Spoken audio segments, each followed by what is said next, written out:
नमस्कार, स्वागत है आपका हमारे यूट्यूब चैनल पांचजन्य में। आज हम बात करेंगे भगवान कृष्ण की अन्याय भक्त करमैती बाई के बारे में। चलिए जानते हैं कौन है करमैती बाई। करमैती बाई पंडित परशुराम जी की बेटी थी, जो कि जयपुर के शेखावत सरदार के राज पुरोहित थे। करमैती का मन बचपन से ही भगवान कृष्ण में लग गया था। वो इतनी भक्ति में थी कि जब मर्जी हंसती प्रभु से बातें करती। घर वाले यह देखकर खुश थे कि करमैती भक्ति करती है इतनी छोटी उम्र में। करमैती की इच्छा शादी करने की नहीं थी, पर उनकी शादी उनके पिता ने करवा दी। जब उनके ससुराल लेने वाले उन्हें लेने आए तो करमैती की चिंता बढ़ गई।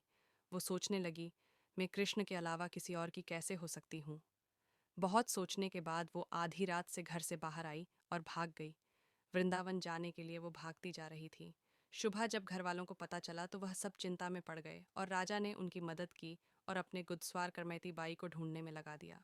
करमैती बाई भागे जा रही थी, उन्हें वृंदावन जाने के रास्ता भी नहीं पता था। उन्होंने कुछ आवाज़ सुनी घोड़े की, वो समझ गई थी कि यह मुझे ही ढूंढने आए हैं। करमैती ने आज पास देखा तो पाया कि आसपास कोई भी ऐसी जगह नहीं थी कि वो छुप सके। तभी उसने देखा वहां एक ऊंट मारा हुआ था, जिसे चील कावा ने खा रखा था। वह उसे ऊंट में जाकर छुप गई और अच्छा घुड़सवारों ने ढूंढा, पर वो नहीं मिली। घुड़सवार जैसे ही उसे मरे हुए ऊंट के पास पहुंचे तो उसे ऊंट से बहुत ही गांधी दुर्गंध आ रही थी। वह घुड़सवार वहां गए तक नहीं और वापस महल की तरफ चले गए। महल में जाकर उन्होंने कहा कि हमें कारमिनती बाई नहीं मिले। लगभग 3 दिन तक कारमिनती बाई उसे मरे हुए ऊंट के अंदर छिपी हुई थी और भगवान का नाम जप कर रही थी। उसे एहसास ही नहीं हो रहा था कि उसे ऊंट से दुर्गंध आ रही है।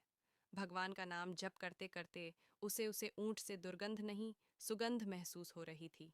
वह 3 दिन बाद उसे ऊंट के शरीर से बाहर आई और फिर से भागने लगी और प्रभु से प्रार्थना करने लगी कि मुझे वृंदावन का रास्ता नहीं पता, मुझे नहीं पता कि मैं कहाँ जा रही हूँ, आप मेरी सहायता करें। कि तभी कुछ संतों की टोली वहां आ रही थी और कारमिनती बाई ने हाथ जोड़कर उन्हें नमस्कार कर और कहा कि आप कहाँ जा रहे हैं।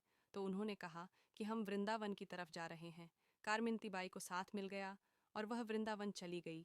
करमाइती बाई के पिता बहुत ही परेशान थे। उन्होंने कहा, महाराज मुझे पता है करमाइती और कहीं नहीं गई होगी, वह वृंदावन ही गई होगी। महाराज और पंडित दोनों ही वृंदावन की ओर निकल पड़े। वहां पर बैरागन वेश बनाकर प्रभु का ध्यान करती, सेवा करती और नाम जप करती थी। उसने पूरी तरीके से अपने आप को भगवान को समर्पित कर दिया था।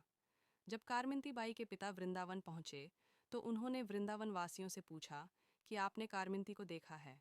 कारमिनती बाई को वृंदावन में कोई भी नहीं जानता था, क्योंकि वह वृंदावन में नई आई थी।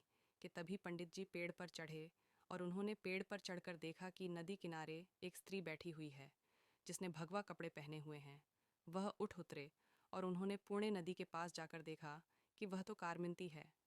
उन्होंने कारमिनती से कहा, बेटा घर चलो, अब बस बहुत हो गया करने से। भाई ने कहा, पिताजी मैं घर नहीं लौटेगी, आपसे यही मेरा घर है और मैं अपना सब कुछ बच के राजकुमार को दे चुकी हूँ। मैं यह शादी नहीं निभा पाऊंगी। बहुत ज्यादा प्रयास करने पर भी कारमिनती नहीं मन की। तभी वहां पर जयपुर का राजा आया और उन्होंने कहा कि कारमिनती बाई आप हमें कुछ नहीं करने दे रही, लेकिन आप हमारी एक विनती माने, हम आपके लिए एक कुटिया बनवाना चाहते हैं। उन्होंने बहुत मनाया तो करमती बाई मान गई और कारमिनती बाई को प्रणाम कर कर वह दोनों वापस जयपुर की तरफ निकल गए। दोस्तों, ये कहानी थी घर में थी बाई, जो कि भगवान कृष्ण के अनन्य भक्त थे। अगर आपको ये कहानी पसंद आई तो उसको लाइक करें, शेयर करें, कमेंट करें और subscribe my channel. Thank you.